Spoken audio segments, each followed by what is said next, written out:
எங்களால் முடிந்த உதவிகளை செய்தோம். இருந்தாலும் ஒரு குறிப்பிட்ட நேரம்தான் தீபாவளி காலங்களிலே பட்டாசு நீங்கள் வெடிக்க வேண்டும், அதை பயன்படுத்த வேண்டும் என்ற ஒரு கட்டுப்பாடெல்லாம் வர வேண்டிய சூழ்நிலை ஏற்பட்டு விட்டது.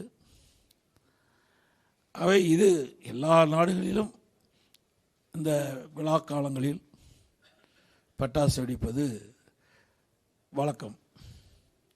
அதே நேரத்தில் இங்கே பெரியவர்கள் குறிப்பிட்டதை போல நம்முடைய பிரச்சனை இங்கே இருக்கின்றது. ஆனால் உச்சநீதிமன்றம் டெல்லியில் இருக்குது. அந்த டெல்லியில் உச்சநீதிமன்றம் இருக்கிற காரணத்தினால அவர்களுக்கு கண்ணுக்கு படுவது அங்கே இருக்கின்ற மாசு. அந்த மாசை வைத்து இந்த பொதுநல விளக்கு போட்டவர்களுக்கு உதவியாக கிடைத்து விடுகிறது, வாதாடுவதற்கு அது வாய்ப்பாக அமைந்து விடுகிறது. இதுதான் ஒரு கஷ்டமானது. இதே நம்ம தமிழ்நாடு போல ஒரு உச்ச நீதிமன்றம் இருந்தால் இங்கே அந்த பிரச்சனையை ஏற்பதற்கு வாய்ப்பு இல்லை. ஏன்னா அதை எடுத்து சொல்ல அவள் புரிஞ்சு கொள்ள முடியும்.